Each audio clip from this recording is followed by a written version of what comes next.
This Tesla thing is something interesting. I must say, I mean, if you see how people react to the stock, some people love it, some people hate it, can't despise it. Short interest up and down, stock volatile as hell, but nobody's really talking about how Tesla's really trading, go really in depth about what's going on with the company. Nobody's really done that here on YouTube until today. Name's Michael EJ, part of Economic Stock Picking, where I think that on the short term, stocks are driven by demand, long term, stocks are driven by supply. So that's just a quick intro. Let's just get right into the analysis.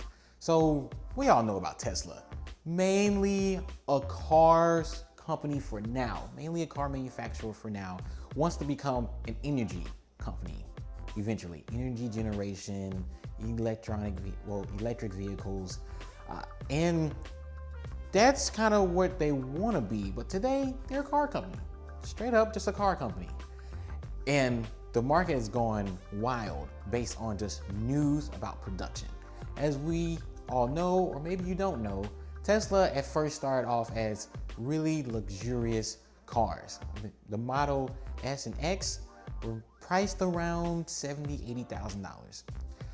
And recently they started talking about the Model 3, which is priced more around $40,000, a more reasonable range. It changes the dynamics on how they compete. And I am all about how do you competitively position yourself as a business. Even created this chart that's based on what should you focus on to maximize the return on investment based on how you're competing. And it also kind of plays into psychology, plays into which part of the body you're looking to focus on. And for Tesla, when it was in the $80,000 range, it was definitely focused on the same people who would buy like a Range Rover or a Porsche, like not Mercedes-Benz, higher level, next level. And I mean, if you base off of competitive strategy, made sense because the gross margins were higher than your Fords and GMs. Ford and GM gross margins barely double digits, maybe around 10-12%.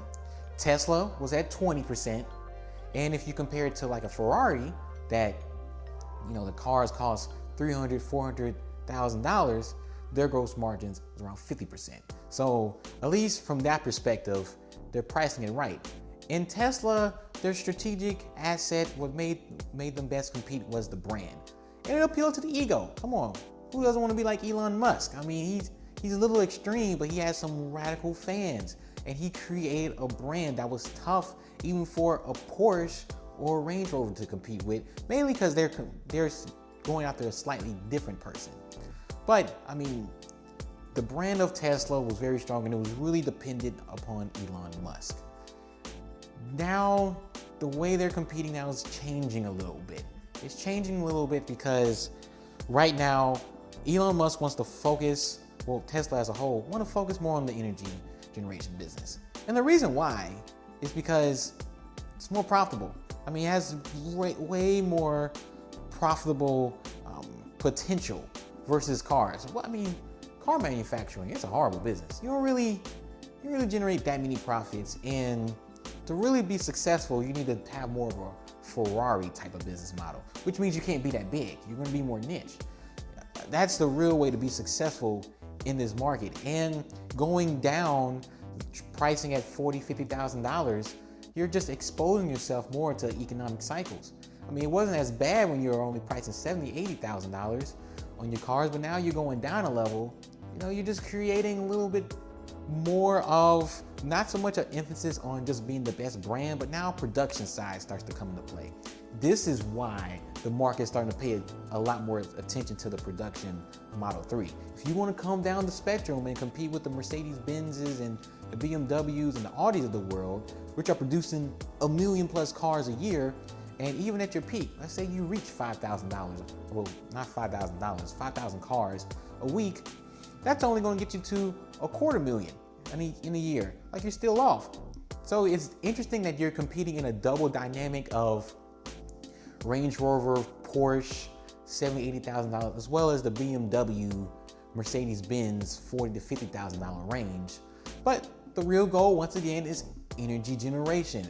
but they really are going after the consumers that own a home. If you own a house, they want you to own a Tesla.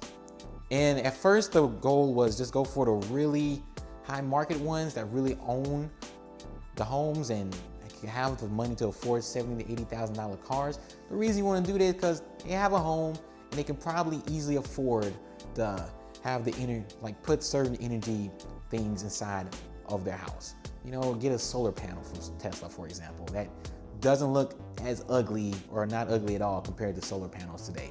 You know, they're thinking in that way. And now they're trying to just, if you can marginally afford it, and maybe we can show different batteries, you know, different ways you can charge within the home instead of just going for the high price point. If you have some money for it, maybe we can pull you in, first get you in with the Model 3, have you hold it for some time, and then maybe you're tired of going to charging stations and then you want to upgrade your home. That's the plan. That's the business strategy of Tesla. That's the first part to really understand. And I agree with this strategy. The problem is Tesla's moving too fast. They're moving too fast on this play. They're moving way too fast. And part of it is self-driven. I mean, part of it is Elon Musk himself opening his mouth talking about last year, we're going to be able to produce 5,000 cars, 5,000 Model 3s in a week by the end of 2017. Didn't happen. And now he's saying it again. By the first half of 2018 is going to happen. I don't know if it's going to happen. Maybe it could happen, but why put that pressure on yourself? You're moving too fast. If you focused on getting the Model S and Model X, getting those customers to convert and increase their energy generation needs and putting batteries into those homes, getting the energy generation business as a larger percent of your overall revenue, overall business revenue mix, getting it to about 20-25% instead of it still being not even double digits. It's not even at double digits today. Getting it to that level and then focusing more on the Model 3 and then saying we're going to get to that 5,000 number and slowly building out those gigafactories. If he was going more of that route, totally agree. I think the expectations wouldn't be as high. But the route he's going today has some problems. I mean, first of all, he's taking out debt when he's not generating any cash. That's like corporate finance 101. You cannot take out debt if you don't generate plenty of cash to cover it. I mean, it makes no sense. And whoop-de-doo, you're saying you're not going to take out any cash from the market this year. But what about next year? And the year after that? Like, you're going to need to. You don't generate enough cash today, nor will you anytime soon, in my opinion, to cover the debt. So you have to go to the capital markets, either to refinance the debt, or what I think he should do is put more stock out there. That's what he needs to do. He needs to do that. I mean, you got plenty of fans, and you're trading at crazy valuations. You need to put more stock out there, bring that down, and get more cash. And you're gonna have to keep doing that for the next couple of years, because those gigafactories, there's a lot that goes into building a factory, let alone a gigafactory. There's a lot going on there, and the production isn't there yet. Like, they're just running when they should be walking. Like, I agree with the overall strategy going forward, but they should have slowed it down a little bit. So it leads to increasing debt. We don't have the cash to cover the debt. It also leads to trying to skimp certain ways to save money. For example, the Model 3 beta testing. Like, you skip that part. I mean, you kind of slow that down. And the reason you did it was so that you won't have to pay any money for a beta test, for producing some cars just to make sure everything was in check. And I think that's a reason why you didn't reach those production numbers and why you think you can hit them now, because you were unsure. You were unsure about how everything was going to work out. It's just basic business strategy, basic competitive positioning. I agree with what they're doing. I just think they're moving way too fast. And the market is moving way too fast with them, like even faster. I mean, if you look at what's priced in, all that growth is priced in. Like, it's all growth expectations within the stock.